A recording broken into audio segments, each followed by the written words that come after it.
and welcome to Round Robin. I'm your host, Robin McCormick, with the City of Hampton's Communications and Marketing Department.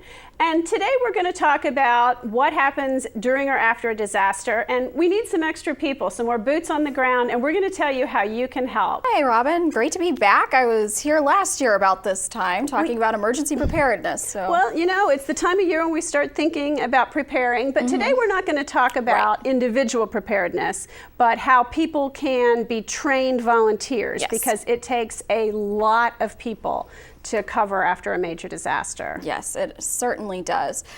We have what's called Citizen Corps. It's a national program. It's under DHS and FEMA. Okay, we don't use acronyms. You got to spell it out. What does that mean? Sorry. So FEMA, the Federal Emergency Management Agency. Okay. And DHS is the Department of Homeland Security. Now, under Citizen Corps, like any good government program, there's lots of different entities that are under one umbrella. So we have the Cert, which is one of the programs, and I'll talk about that here in a little bit. Okay. We also have Neighborhood Watch, which I think most people have probably heard about. Right. Not just for disasters, but for everyday security. Right, exactly. Okay. So there's multiple ways you can get involved, especially if you don't have necessarily the time to go out and do something, but want to help from your home. So Neighborhood Watch would be an excellent program to get organized and volunteer with.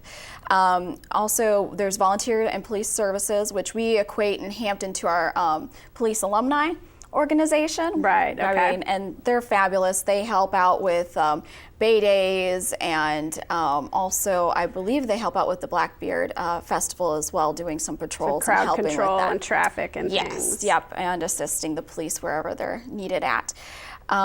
You also have the Medical Reserve Corps, known as MRC, and that is run through the Peninsula Health Department in combination with the Hampton Health Department. We share a MRC coordinator. Okay. So if you have a medical background, you're a nurse or a doctor, and you want to help with before, during, or after an event, that's an excellent program to get involved in.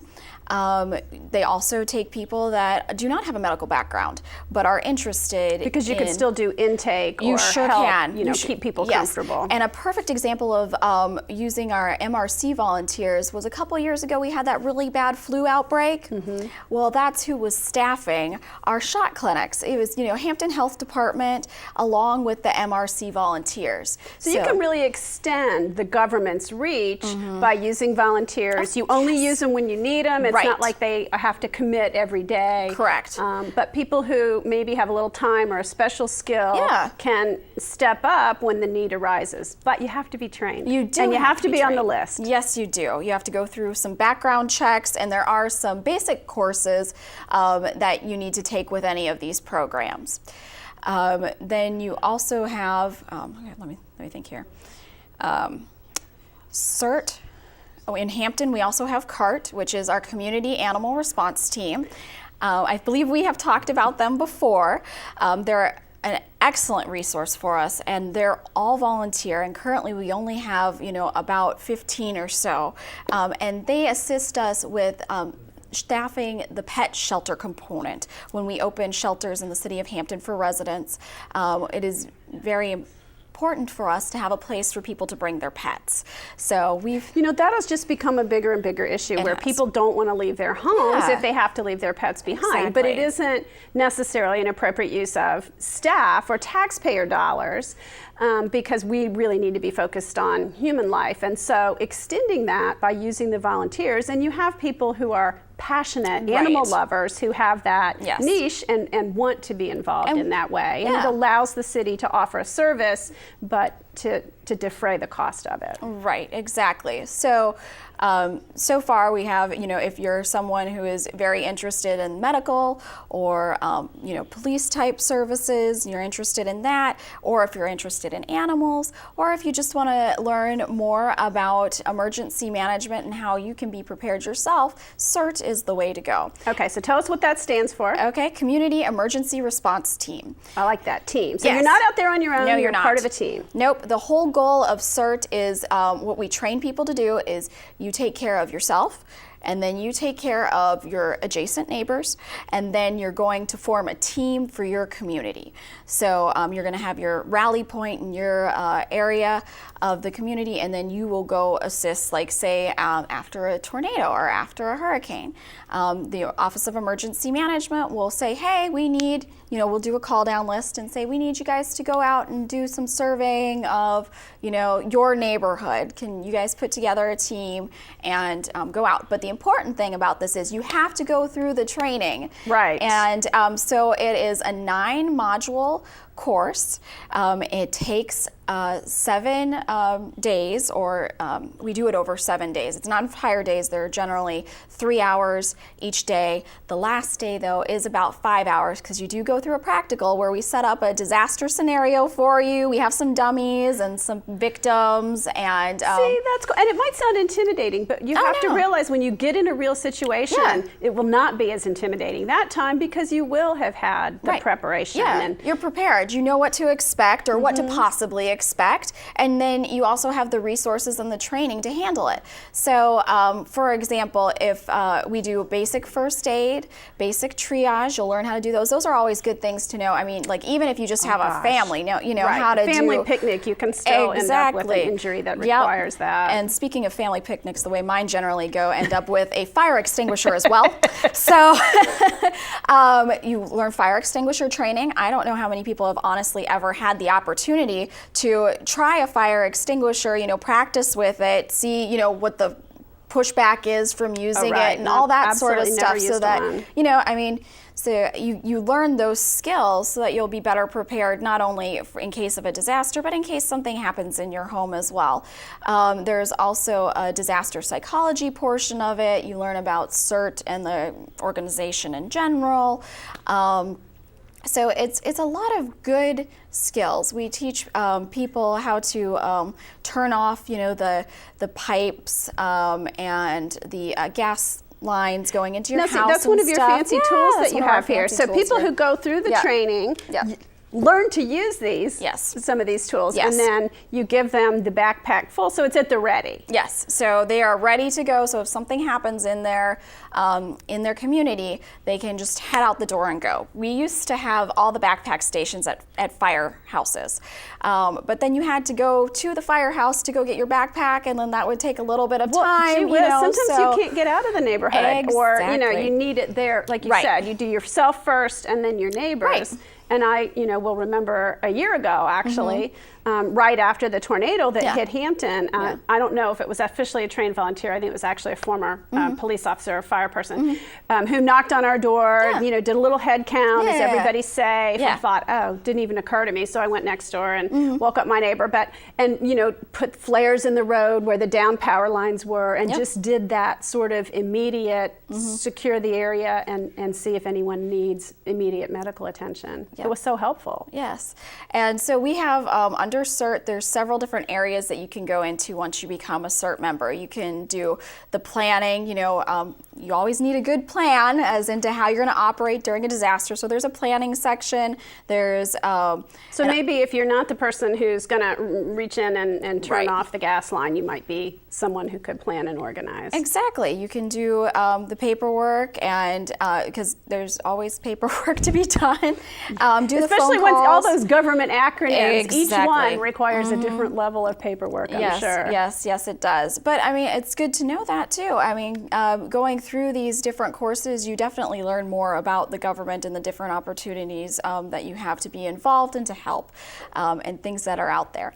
So logistics, that's organizing all of our stuff. So like the kit and that, we have some trailers in the city of Hampton with more stuff in it for search and rescue and that sort of thing. So we need people to help with that, community outreach, going out and talking about how people can be prepared. And then there's always extra opportunities to hone your skills. So we do advanced training, what we call advanced training. You mentioned the power lines earlier. Well, we had Dominion Power come out and give a class on with their live power line trailer on this is what happens if you touch this sort of wire, and this is why you shouldn't touch this, and then and go into the different workings of how the lines work, and even though it looks like it's off, it might not be off, and so that was. And what was cool is to know, what to be really cautious of, because some of them are just cable lines, and they're not dangerous. And for the public, it's better to stay away from all of them. But if you are more trained and you know what's what. Yeah. So we did that. We're going to do a chainsaw safety course. And we don't use chainsaws in Cert. So the City of Hampton's not having volunteers go out and use chainsaws, but just for your regular knowledge, for a person, it's to be prepared and to be safe with any sort of tool. So we're offering chainsaw safety.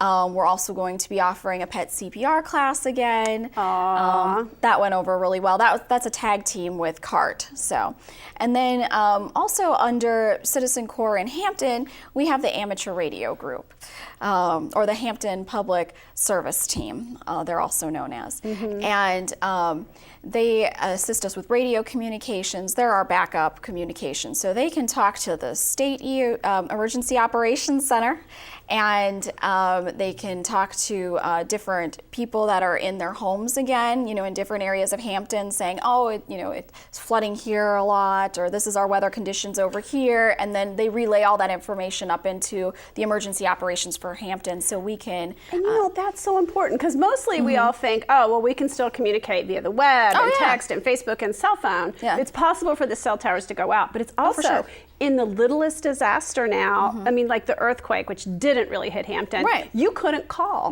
because everybody was flooding the phones, and so emergency communications couldn't get through very easily, and so you really do need those ham operators. Yep, the redundant communication system, and they are excellent at it.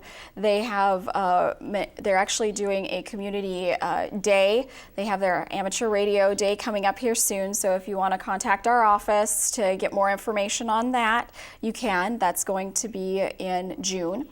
And I know they love people to come out and see all their equipment. They've got their mobile towers up, and they've got their mobile units out, and it's really fun. They have a great time. So Sarah, if some of the folks out there do want to get involved, I know you have periodic trainings, and we can advise the public of when that's going to happen, and we'll put up a slide if we have one coming up. But what is the best way? How should they reach you? How would they know? Maybe I want to learn a little more about this, or how do I sign up to be a volunteer? Actually, you can go to the hampton.gov website and go under, I think it's government, and then you find a list of departments. You click on the emergency management office tag, and then off to the left-hand side of our page, it's become a volunteer. So we have several of our programs listed up on there on how you can become a volunteer. The one that I did not mention before for Citizen Corps is Fire Corps.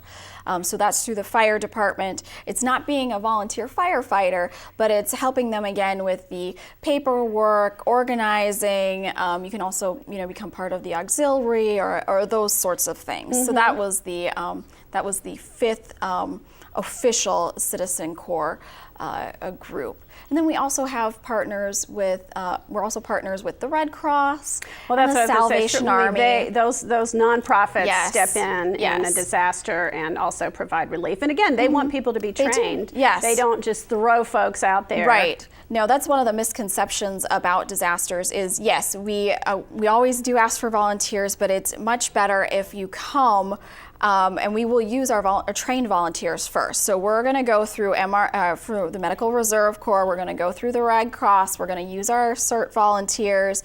We're going to use those volunteers that we have already done background checks on, and that have had some training before we use the people that just show up. For obvious reasons, especially if we have the background checks and people are going to other people's homes knocking, just you for want to be safety able to trust reasons. Who's knocking on that door. Exactly. So, now's the time before we get into full hurricane season, to start thinking about, if you want to volunteer, if there's going to be something that comes up this year and you're like, oh, I didn't do that last year, I really want to get involved, I think I have a certain set of skills that they can use, and I'm just really interested or want to learn more, now's the time to get trained. Because we're not going to offer a class right when the tornado hits or right when the hurricane hits. You're too busy, and but that is the thing. I think people wake up after a disaster and want to help. They do. It's a really natural Yes. impulse, but you can't train them then because you're too busy. And so if people can just take a moment now and think, I know that when something happens, I do want to help, let me go ahead and get the training and be on a list so that I can be contacted. Yes. And even if we had the time, it takes, like I was saying, it is 7 days worth of courses to become Cert certified.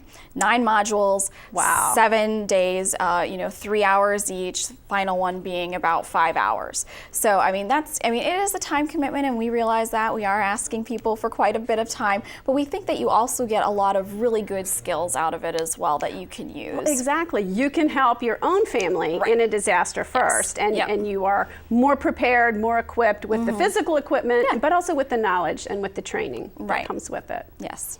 Okay. Anything else, Sarah? No, not that I can think of. If anybody has any questions about how to get involved, just contact our office. You can also call 311. I'm sure they can connect you or put people on a list. Right, exactly. It's emoffice@hampton.gov if they want to email us, and we'll get right back to you. We're always looking for volunteers, and we really appreciate our volunteers that we do have. Quite honestly, if it wasn't for example, Cert, we were the first city in the state of Virginia to offer the pet sheltering service, and that was because of our wonderful volunteers that wanted to do something for the animals during disasters. So if it wasn't for our fabulous volunteers in Cert and MRC, amateur radio, there's a lot that we would not be able to do. So please, if you have the time and you're interested and you have a certain skill set or you're just really interested, and that skill set might just be I care, or I like animals, or I'm an organizer. It doesn't have to be, a medical training kind of a background. Yeah, if you're not comfortable doing, being out and about and like doing the search and rescue, there is, in all of these programs, there are areas we can find a niche for someone. If you have a talent or a passion for public speaking or something, we can put you on part of our public outreach team. So we're looking for volunteers, and we hope that we get some wonderful volunteers again this year. Our Cert program has just gotten up and going again after a little bit of a hiatus, so we're excited to see what we're going to be able to do this year with Cert, and we have a lot of really good leaders there. And we're just excited for the season, hoping for nothing, but it's always better to be prepared just in case something happens. Exactly. So. There is that dichotomy. We recruit you actively to be a volunteer, and we hope we don't need you. But I do hope that some of you will think about this while the winds are calm, while we're not in a disaster, but we remember last year's disasters and previous, and we know that many of you will want to help, and this is the time to think about that, to go ahead and call or email or watch for the training and be prepared if something does happen. And it's supposed to be a particularly active hurricane season this year too. Not just this year, but really climate change or whatever is going on out there does mean that coastal communities are going to continue to be hit by everything from the nor'easter kinds of flooding to increased potential for hurricanes. We've had tornadoes here, which, that didn't really used to happen. So winter storms. Winter storms can be bad. So they can be. Well, I don't want to close on that dismal note, but yes, we are a place where we're going to get hit more than the average community, and we need your help. Yes, we do. So please call 311 or go to the website or sign up for a training program. Thank you for watching, and thank you for volunteering.